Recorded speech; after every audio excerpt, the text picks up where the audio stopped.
नमस्कार। कक्षा सप्तम में जैनेन्द्र कुमार द्वारा लिखा गया पाठ निबंध चिड़िया की बच्ची, आज इसका दूसरी अतिथि है और पृष्ठ 68 से उस दिन संध्या समय यहां से लेकर पृष्ठ 69 गुड़िया मेरी भोली गुड़िया, यहां तक का भाग आज मैं पढ़ाऊंगा। इसमें तो पहले आदर्श वाचन। उस दिन संध्या समय उनके देखते देखते सामने की गुलाब की डालियों पर एक चिड़िया आन बैठी। चिड़िया बहुत सुंदर थी, उसकी गर्दन लाल थी और गुलाबी होते होते किनारों पर जरा जरा नीली पड़ गई थी। पंख ऊपर से चमकदार स्याह थे, उसका नन्हा सा सिर तो बहुत प्यारा लगता था और शरीर पर चित्र विचित्र चित्रकारी थी। चिड़िया को मानो माधव दास की सत्ता का कुछ पता नहीं था और मानो तनिक देर का आराम भी उसे नहीं चाहिए था। कभी पर हिलाती थी, कभी फुदकती थी। वह खूब खुश मालूम होती थी। अपनी नन्ही सी चोंच से प्यारी प्यारी आवाज निकाल रही थी। माधव दास को वह चिड़िया बड़ी मनमानी लगी। उसकी स्वच्छंदता बड़ी प्यारी जान पड़ती थी। कुछ देर तक वह उस चिड़िया का इस डाल से उस डाल थिरकना देखते रहे। इस समय वह अपना बहुत कुछ भूल गए। उन्होंने उस चिड़िया से कहा, आओ, तुम बड़ी अच्छी आई। यह बगीचा तुम लोगों के बिना सूना लगता है। सुनो चिड़िया, तुम खुशी से यह समझो कि यह बगीचा मैंने तुम्हारे लिए ही बनवाया है। तुम बेखटके यहाँ आया करो। चिड़िया पहले तो असावधान रही, फिर जानकर कि बात उससे की जा रही है वह एकाएक घबराई। फिर संकोच को जीत कर बोली, मुझे मालूम नहीं था कि यह बगीचा आपका है। मैं अभी चली जाती हूँ। पल भर सांस लेने मैं यहां टिक गई थी। माधव दास ने कहा, हाँ, बगीचा तो मेरा है। यह संगमरमर की कोठी भी मेरी है, लेकिन इस सब को तुम अपना भी समझ सकती हो। सब कुछ तुम्हारा है। तुम कैसी भोली हो, कैसी प्यारी हो। जाओ नहीं, बैठो। मेरा मन तुमसे बहुत खुश होता है। चिड़िया बहुत कुछ सकुचा गई। उसे बोध हुआ कि यह उससे गलती तो नहीं हुई कि वह यहां बैठ गई है। उसका थिरकना रुक गया है। भयभीत सी वह बोली, मैं थक कर यहां बैठ गई थी। मैं अभी चली जाऊंगी। बगीचा आपका है, मुझे माफ करें। माधव दास ने कहा, मेरी भोली चिड़िया, तुम्हें देखकर मेरा चित्त प्रफुल्लित हुआ है। मेरा महल भी सूना है, वहां कोई भी चहचहाता नहीं है। तुम्हें देखकर मेरी रागिनियों का जी बहलेगा। तुम कैसी प्यारी हो, यहां ही तो क्यों ना रहो। चिड़िया बोली, मैं मां के पास जा रही हूं, सूरज की धूप खाने और हवा से खेलने और फूलों से बात करने। मैं जरा घर से उड़ आई थी। अब सांझ हो गई है और मां के पास जा रही हूं। अभी अभी मैं चली जा रही हूं, आप संकोच ना करें। आदर्श वाचन यहां तक का था। आप सबसे फिर वही आग्रह कि वीडियो ओपन करने के बाद, खोलने के बाद धैर्य से सुनेंगे। और आज हम जिन बिंदुओं पर आज के इस अतिथि कार्य को रख रहे हैं, उनमें सबसे पहले और मुख्य है क्रिया विशेषण आधारित होगा। क्रिया विशेषण वो होता है जो क्रिया की विशेषता बताता है। और क्रिया विशेषण के 4 भेद हैं। आपको क्रिया पहचानने आई, मुख्य क्रिया से आपने कैसे प्रश्न किया, उत्तर मिला तो रीतिवाचक, कब प्रश्न किया, उत्तर मिला तो कालवाचक, कहां प्रश्न किया, उत्तर मिला तो स्थानवाचक, कितना या कितनी प्रश्न किया और उत्तर मिला तो परिमाणवाचक। एक ये हो गया। इसमें कुछ वाक्य मैं ढूंढ दूंगा, कुछ आपको बताऊंगा और आपको अंततः पाठ से 20 या 30 क्रिया विशेषण शब्द छांट करके उसका भेद बताने के लिए गृह कार्य दूंगा। इसके अलावा इधर विशेषण और विशेष्य है। विशेषण शब्द उसका भेद, और विशेष देखिए जो संज्ञा और सर्वनाम की विशेषता बताते हैं उसे विशेषण कहते हैं, और जिस संज्ञा सर्वनाम की विशेषता बताते हैं उसे विशेष्य कहते हैं। तो यह संज्ञा भी होती है, सर्वनाम भी होती है। कई बार बच्चे सिर्फ संज्ञा को ही ढूंढते हैं। मैंने अलग से सर्वनाम भी लिखा है, यदि कहीं सर्वनाम शब्द की विशेषता कोई विशेषण शब्द बता रहा है तो उसे अलग से यहां पर कोट करूंगा। इसके साथ ही पुनरुक्त शब्द तो,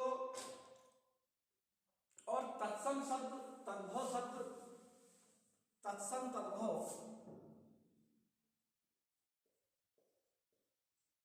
तत्सम तद्भव अर्थ, ये भी ये संध्या शब्द तत्सम है, सांझ तद्भव है और सायंकाल शाम का समय इसका अर्थ हुआ। तो उस दिन संध्या समय उनके देखते देखते, देखते देखते पुनरुक्त शब्द है,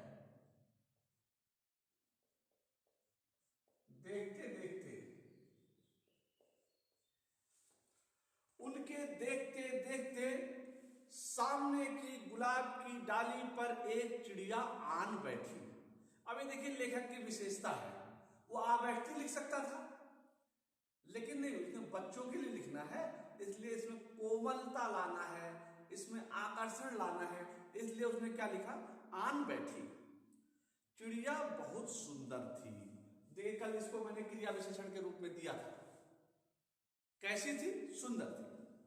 अब चिड़िया बहुत सुंदर थी, उसकी गर्दन लाल थी। तो देखिए गर्दन शब्द संज्ञा है, लाल विशेषण हो गया और यह विशेषण गुणवाचक होगा। उसकी गर्दन लाल थी और गुलाबी होते होते, होते होते पुनरुक्त शब्द,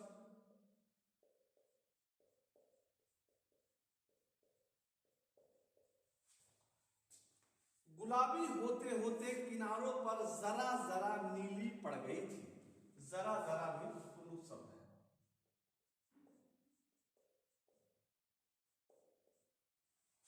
जरा जरा नीली पड़ गई थी।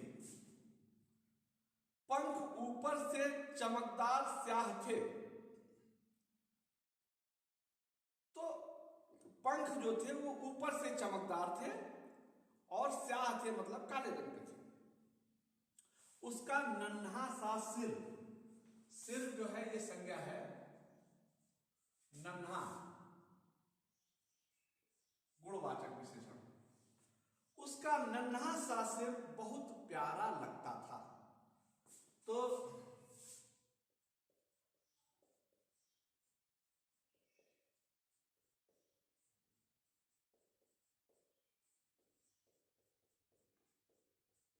बहुत प्यारा लगता था, ये वाक्य है। प्रश्न किया, इसमें लगना मुख्य क्रिया हुई, क्रिया हुई। हमने किया कैसा लगता था,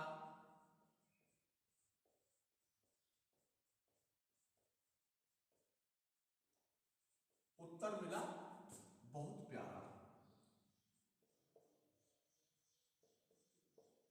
तो ये कैसा से रीतिवाचक क्रिया विशेषण होगा।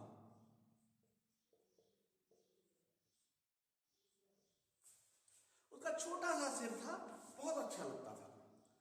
शरीर पर चित्र विचित्र, चित्र और विचित्र चित्रकारी थी। चिड़िया को मानो माधव दास की सत्ता का कुछ पता नहीं था। चिड़िया भोली थी, उसे माधव दास की सत्ता, उसका प्रभाव, इसके बारे में उसे कुछ भी पता नहीं था। और मानो तनिक देर भी, तनिक मतलब थोड़ी, तनिक देर भी आराम करना नहीं चाहती थी। कभी पर हिलाती, देखो, कभी पर हिलाती,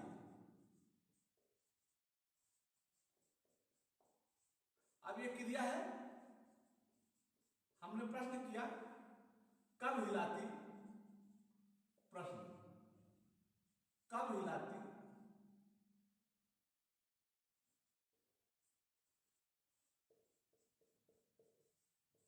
उत्तर मिला कभी। तो ये कभी जो है ये होगा कालवाचक क्रिया विशेषण।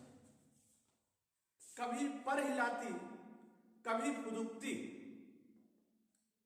कब फुदुकती, कभी फुदुकती। वह खूब खुश मालूम होती, बहुत खुश थी। अपनी नन्ही सी चोंच, यहां देखिए चोंच भी जो है विशेषण है, नन्ही, चोंच विशेष है, ये गुणवाचक है। अपनी नन्ही सी चोंच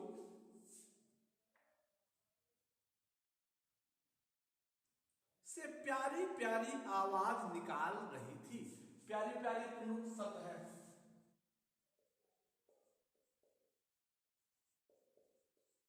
अब यहां देखिए आवाज संज्ञा है, कैसी आवाज, प्यारी, ये भी गुणवाचक है।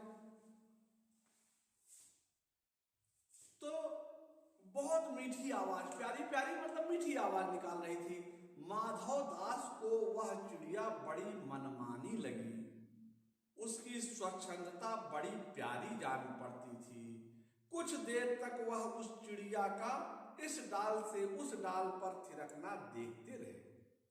इस डाल से उस डाल चिड़िया जाती थी, इसे कुछ देर तक वह देखते रहे। इस समय वह अपना बहुत कुछ भूल गए थे, अपना दुख भूल गए थे, अपनी सत्ता भी भूल गए थे, अपने बारे में भी भूल गए थे। उन्होंने उस चिड़िया से कहा, आओ तुम बड़ी अच्छी आई, देखो तुम बड़ी अच्छी आई,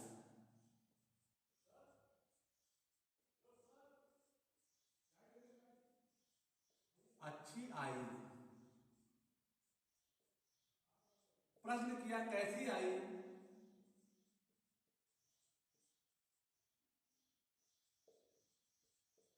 उत्तर ये आना क्रिया हुआ, बड़ी अच्छी।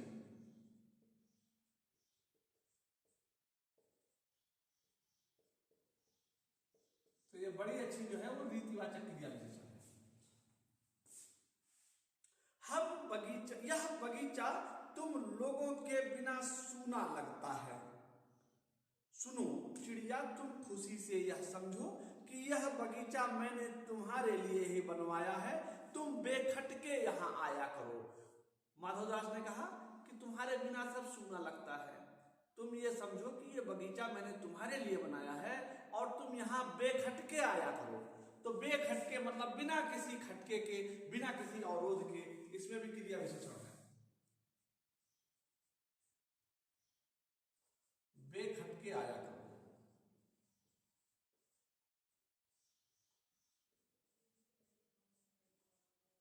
करो क्रिया, कैसे आया करो, प्रश्न है।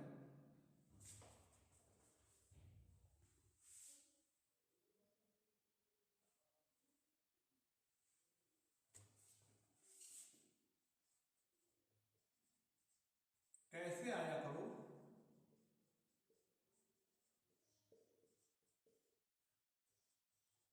बेखटके, ये क्रिया विशेषण होगा रीतिवाचक क्रिया विशेषण, रीतिवाचक।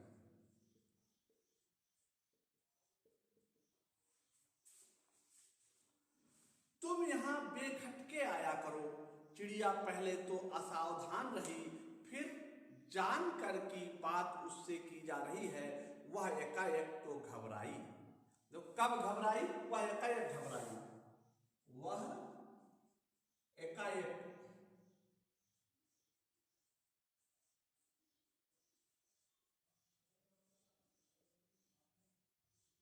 अब ये क्रिया हुआ, हमने प्रश्न किया कब घबराई,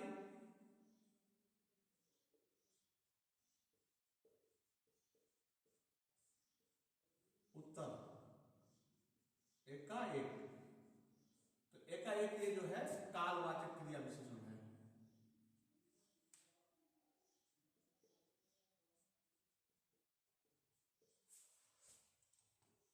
तो वह एकाएक तो घबराई, फिर संकोच को जीत कर बोली। आगे अब जगह नहीं है, मैं लिख नहीं रहा हूं, बोली क्रिया है, कैसे बोली, जीत कर बोली। तो कौन सा क्रिया विशेषण हुआ, रीतिवाचक।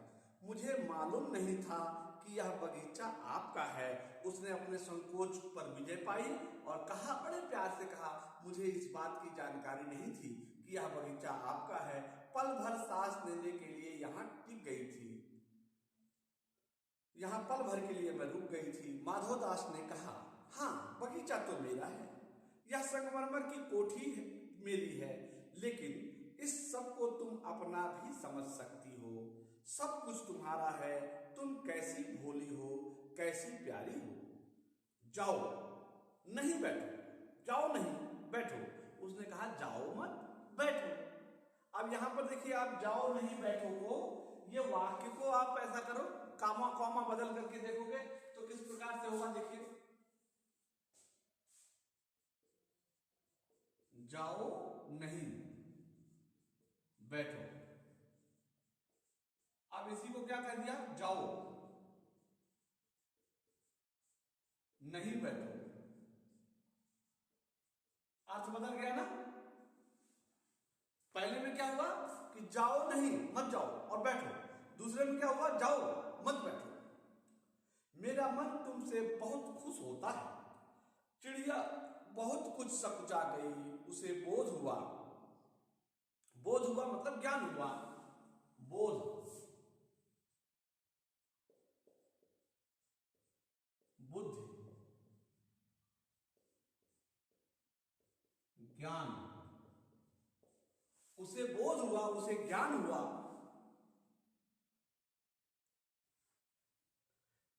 कि यह उससे गलती तो नहीं हुई कि वह यहां बैठ गई।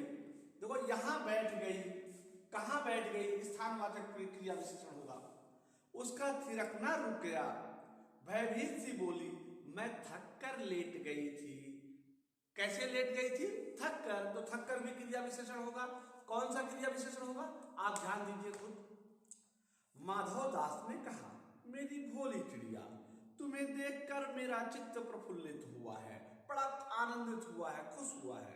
मेरा महल भी सुना है, यहाँ कोई नहीं चहचहाता। तुम्हें देखकर मेरी रागनियों का जी बहलेगा। तुम्हें देख लूंगा तो जो मुझे रागनियां हैं, जो मेरी राग मुझे अनुराग देती हैं, आनंद देती हैं, उनका भी जी बहलेगा। तुम कैसी प्यारी हो, यहाँ ही तो तुम क्यों नहीं रहो। चिड़िया बोली, मैं माँ के पास जा रही हूं, सूरज की धूप खाने और हवा से खेलने, फूलों से बात करने जरा घर से उड़ आई थी। उसने कहा, मुझे अपनी माँ के पास जाना है, हवा में निकलना था, धूप में आना था, फूलों से बात करनी थी, इसलिए आ गई।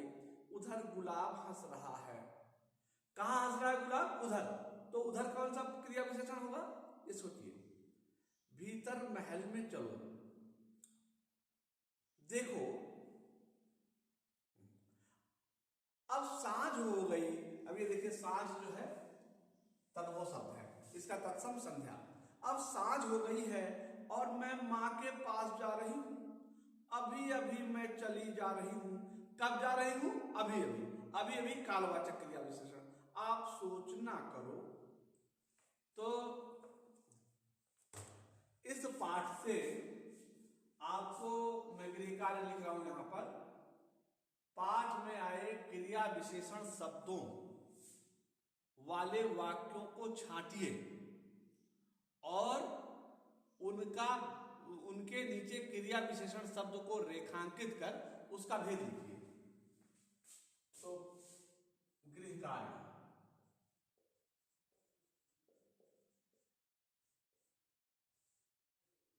आज दिनांक है 25/5/2020। पाठ में आए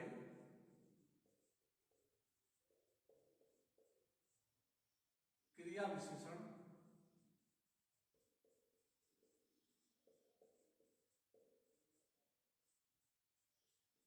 वाले वाक्य को छांट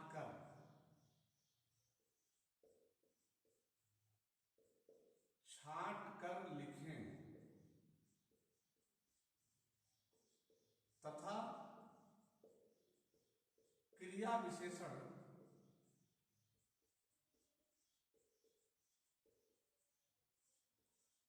शब्द को रेखांकित कर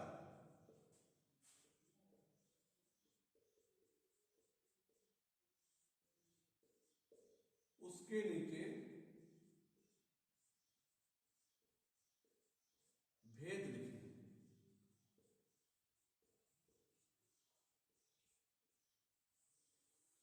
तो ये आज का गृह कार्य था। बोर्ड का कार्य पूरा करना है आपको कॉपी पर। आज के लिए इतना ही, तब तक के लिए धन्यवाद।